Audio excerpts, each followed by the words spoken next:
My good friend, Michael McMillan, is the president of Financialize. He's going to share some really cool stuff, and he's a great speaker. He's been on TEDx. He's very well known. He's traveled internationally, and I'm just so fortunate that he came down out of his own time, brought his wife down here to hang out with all of us, all the way from Tennessee. Help me welcome Michael McMillan.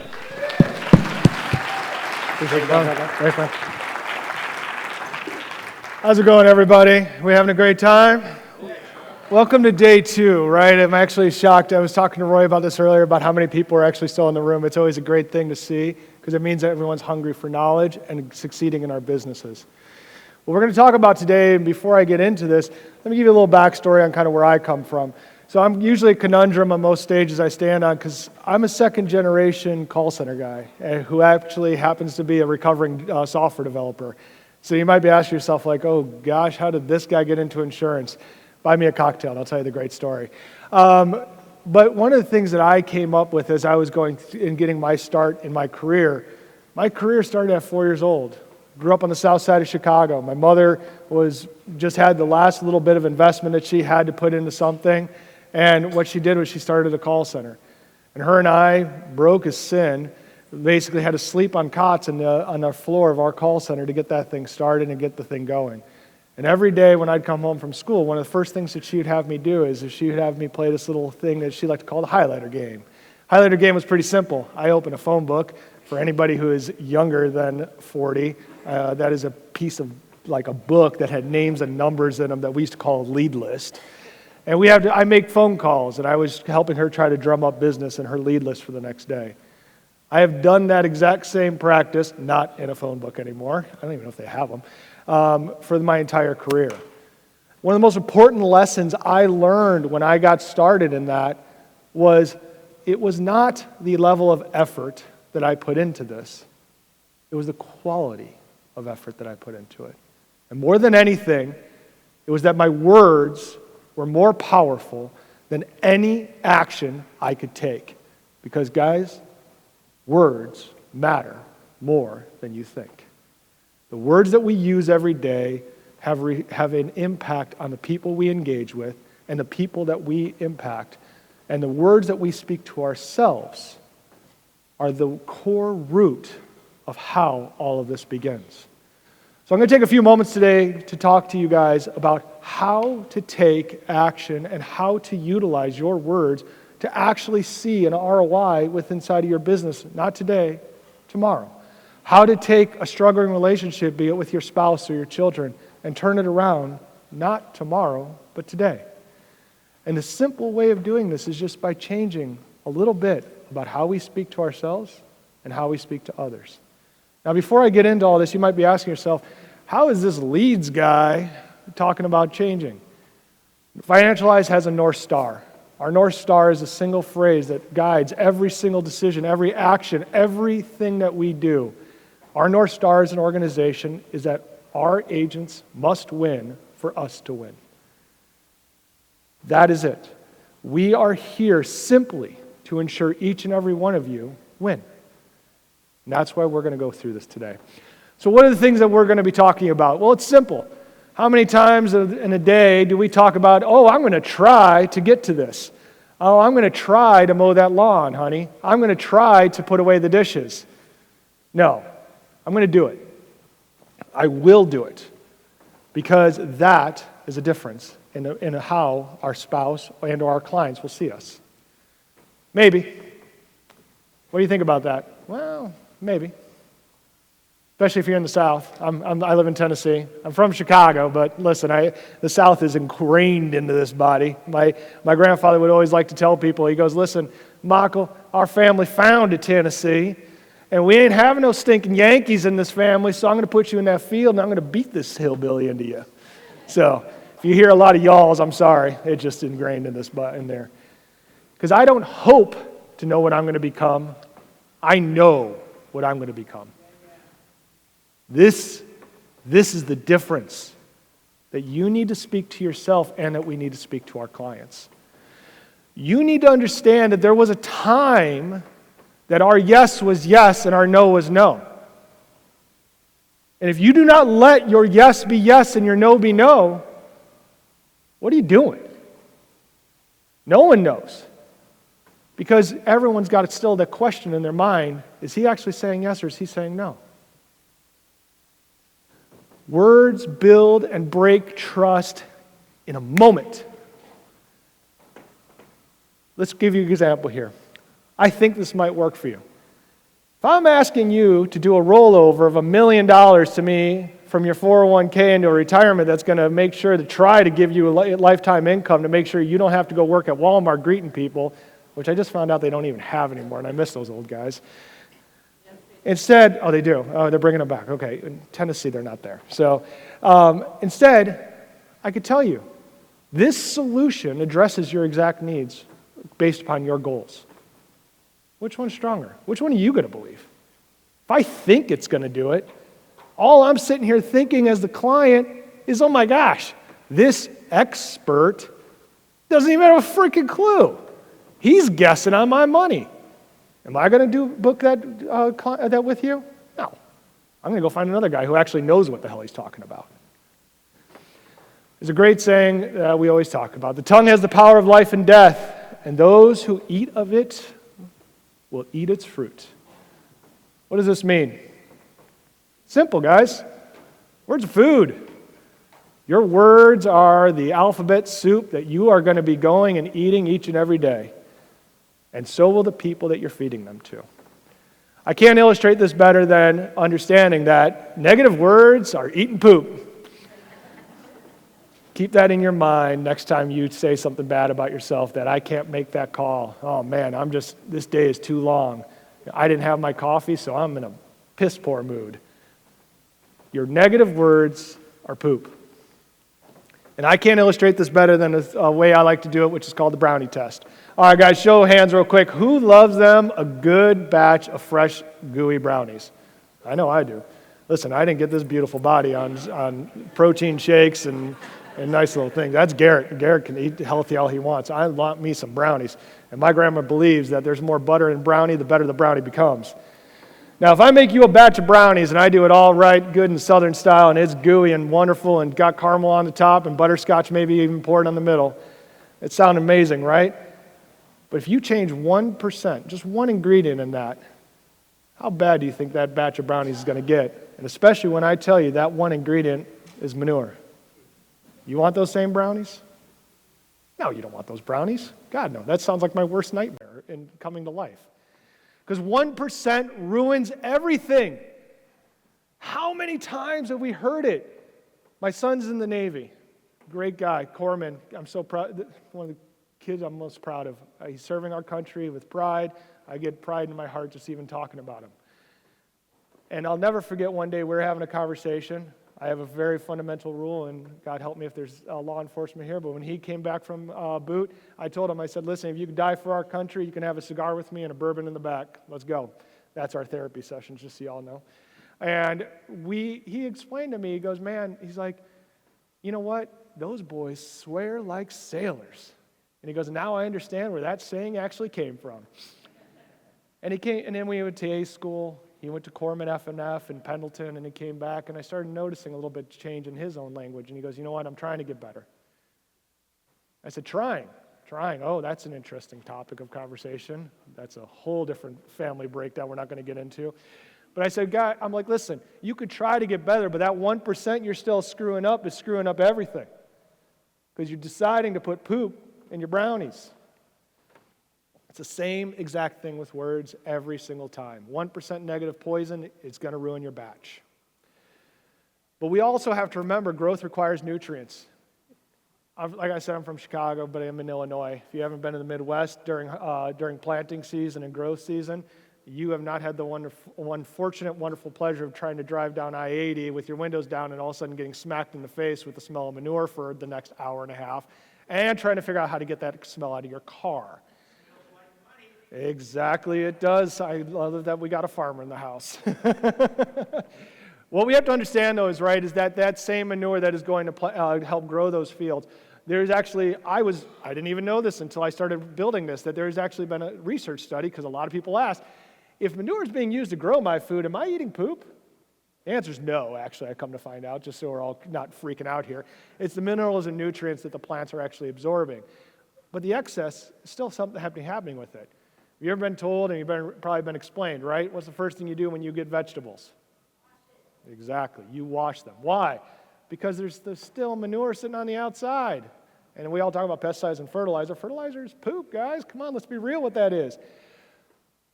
And if you don't wash it, you're going to be eating yourself some more poop. It is the same thing in the world. But guys, we can wash off negativity. Just like that poop, we can wash it all off. How do we do this? It's pretty straightforward. You clean it up. You need to go through a simple process. I'm not going to sit here and talk to you about positive affirmations and to wash off your fertilizer, but I will give you one example. Every morning and every night, what we tell our children is something simple. We have a saying. I say it, my wife says it, our kids say it. I am a man or woman of action. I am not a person who hopes for action. Simple phrase. Why? Because I believe in taking action. I believe that the fact is that if you, like Roy even did, he stepped out on a limb and he decided to go for it. The gentleman we just heard from, he got out of a crane and decided to try something new. He stepped out of a bottle and he went into sobriety. Everything takes the moment of deciding that you're going to be taking action. And how do we start that? By telling ourselves we are people of action. I don't hope for action, I am action. And that is how we make differences. So how do we do it? I'm going to give you guys 3 simple steps to make sure you can help yourself change your mindset throughout the day. Because if y'all have watched any news, which I don't watch any of it, so if you do, I'm sorry. Because news is not meant to be positive. What's the greatest saying out there with news? If it bleeds, it leads. And it can't be more true. And it's just giving negative brain motion into your brain pod that you're allowing into it. So how's the first thing? We must hear the negative thoughts. It's biblical, guys. It was told to us. You must listen twice as much as you speak. Life and death comes out of this thing, right? You want to watch a relationship crumble to the ground? Talk a lot. That's why my grandfather, I think, spoke 5 words in the entire time I knew him. After you hear it, you must capture it. You must recognize it and understand that you have to understand in your head it's just the fertilizer talking. That's what I'm hearing. That's what I'm ingesting. And then reframe it. You know what? I might not close this deal. BS. I'm not. What am I saying to myself? No. I'm going to work this deal and make sure the client gets what they need. For better, for worse. Your goals must align to your thoughts and actions and emotional state. When I started, I own an agency as well. I am actually a producer, just like you guys. I have sold annuities. I sell life insurance. I even did some PNC stuff just to find out how much that sucked. And I did my AHIP. I never did anything with it, but I did AHIP. But my point is that I realized one key fundamental thing. This is no different than anything else. If all I do is focus on helping, I can win.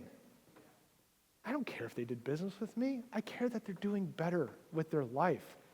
I don't have to watch them go through the same thing my grandparents went through with my grandfather and grandmother, who unfortunately, I didn't know all this stuff in time, and who ended up going into nursing homes, skilled nursing facilities, and then having to assign their Social Security check to the state.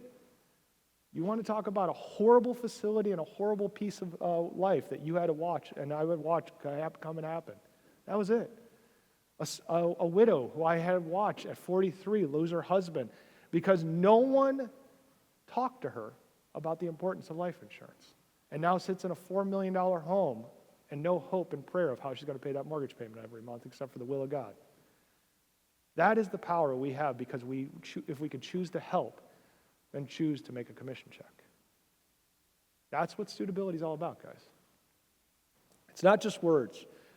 We can wash off our words, but we can and make sure, and if you don't, you're going to make sure the poop sticks to you, guys. You're going to make sure negativity sticks to you. Because why?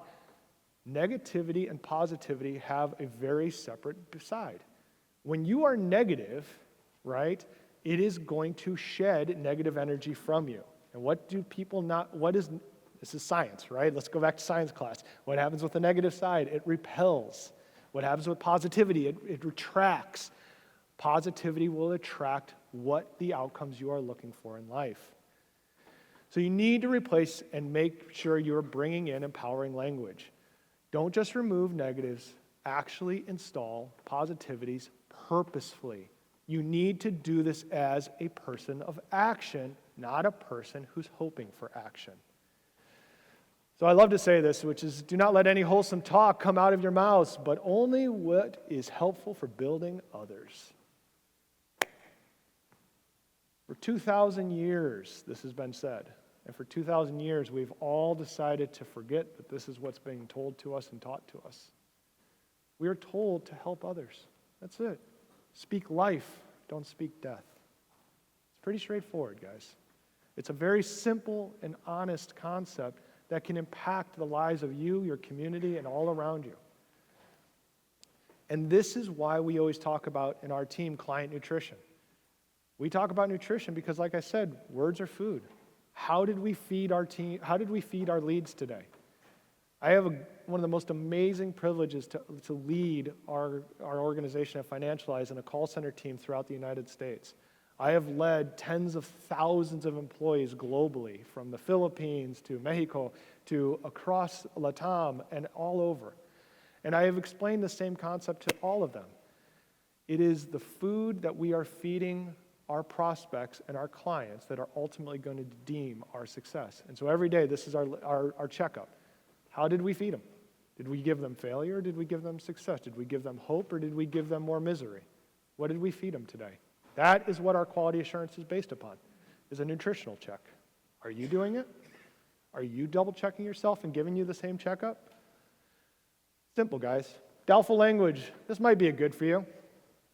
You have a doubtful client now. You know, this might be right for me. What are you talking about? Like, I'm asking you, is this right for me? Not, I think it's right for me. Don't tell me that. No, because that's going to give you a no decision and no solution to their problem. Let's reframe it, right? Let's reframe this and talk about how it should go. The solution addresses your concern. That's all they want to hear. It's not that hard of a difference. Now your client's thinking, I feel good about moving forward. Decision, protection, relationship. Bill said it right yesterday. A relationship is the ultimate success in this business. I shared a number with Bill. I wasn't expecting it to go out on stage, but yes, when I first started doing this, my average referral rate from a client was 12 referrals per client I spoke to. Why? Do you know my first set of referrals I got from a client? I didn't even close the deal. But they loved the fact that I dug in. I went above and beyond. They were a teacher. And if any of you guys work the teacher's market, I feel for you. We can all go to therapy together. It's oh my gosh, yeah. But my point is that I helped her and I gave her strategies and things that she didn't even think about. The poor lady was 68 years old. She should have been retired. And I'm having to sit here going through her CalSTRS account because she's in California and explaining to her that, ma'am, if you don't work until 74 years old, you got no shot. And God help you if you've already started on your Social Security. And I'm sorry, did I forget to tell you too, because you're on a pension, you're going to lose the vast majority of your Social Security because of the Social Security Reduction Act. I didn't want to be like, I heard the other speaker said, he goes, everyone's talking about Social Security, so I had to be like everybody else here, so bear with me. But my point is, guys, I paid attention to her success. And ultimately, I just let her just simply say, I'm like, ma'am, you just need to move to Tennessee and get out of that great state of California. But just saying. Positive words lead to what clients are going to remember. Strong relationship, higher close rates, more referrals, greater client satisfactions. It's pretty straightforward, guys. So what do your clients remember? I love this. This is actually one of my favorite statistics. This has actually been backed. I was actually got to be an honor to be on stage in Paris a long time ago with a professor who shared this from me, and I totally stole this from him. But it's 85% of what clients remember is how you made them feel. 10% is what you know. 5% is product. Yet how does all of our training go? What do we do in training? We talk product. We do bottom up. Really? The carrier information was phenomenal. I was lucky if I brought back 1%. And now I need to go back and listen to recordings because that's why I recorded it all. But how I made them feel. How did Tom Hegna make you guys feel? Yeah, awesome, right? Yeah. And if you didn't, he's going to get back up on the stage and yell at you again, so be careful, right?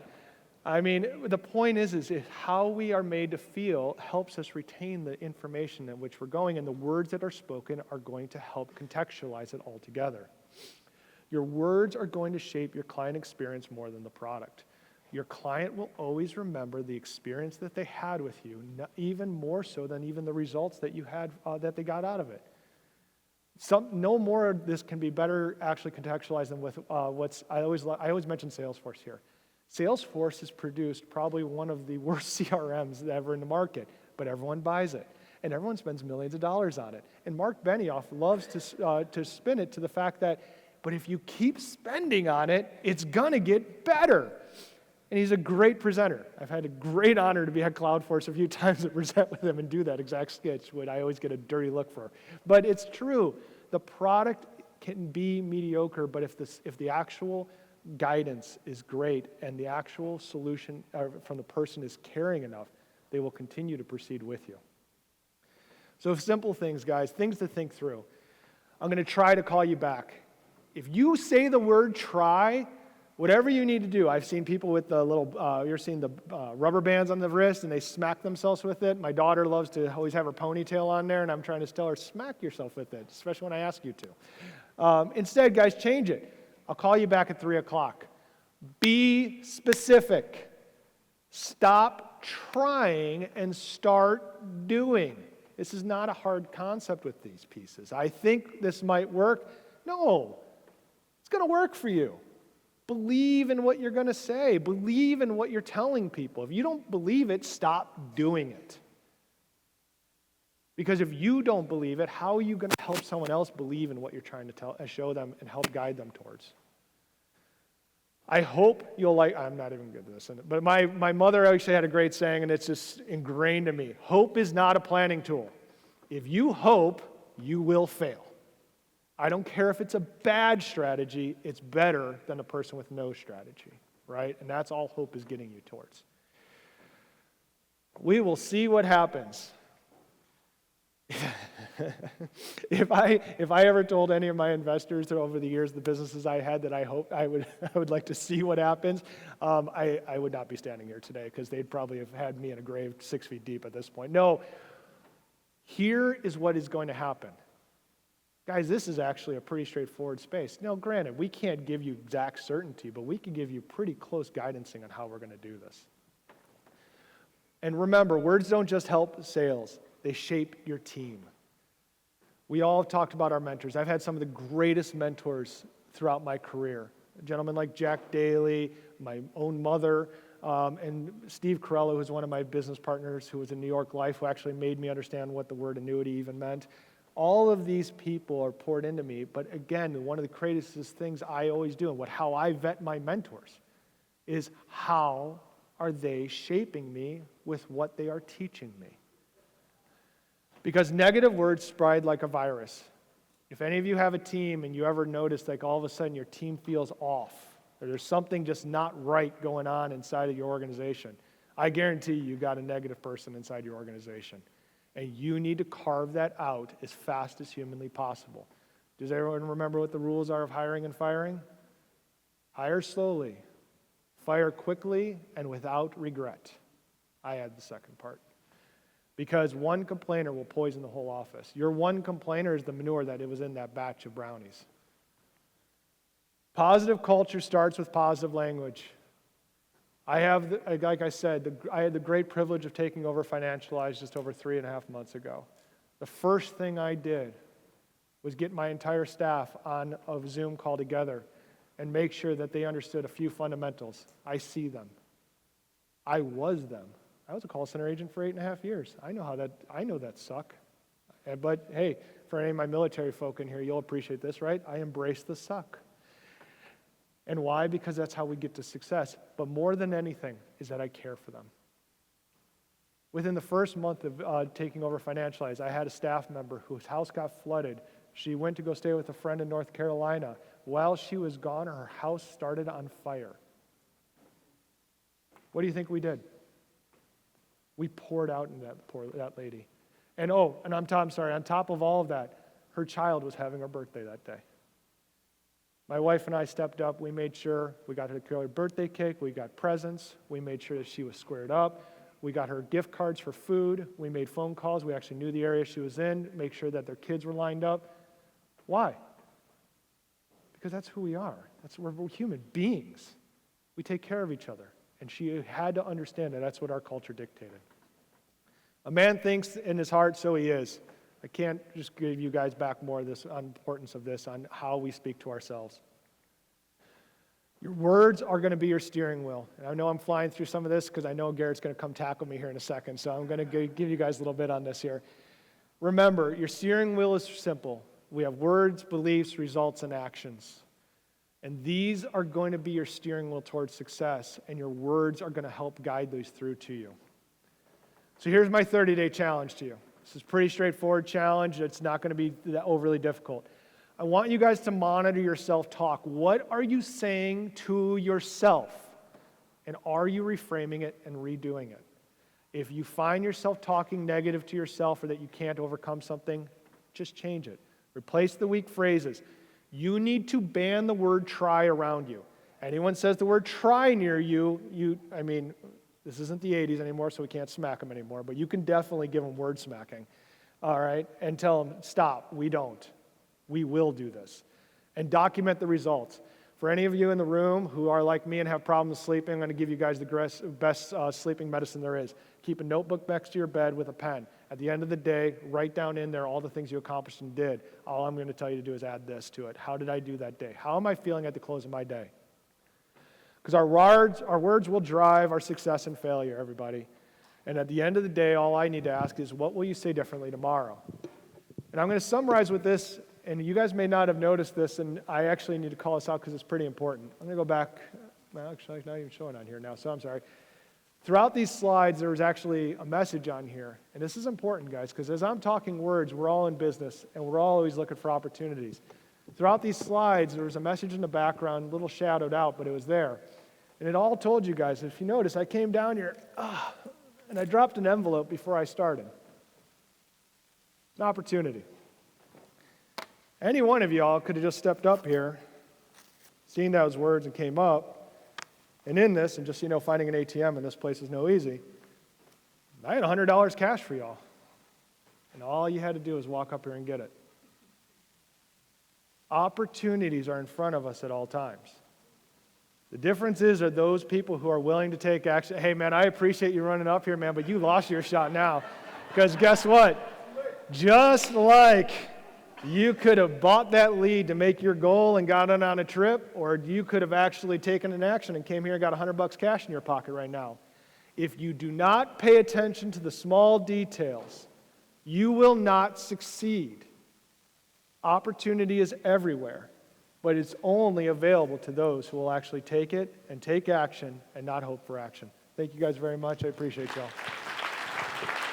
Awesome, buddy. Thank you. Great, thank you.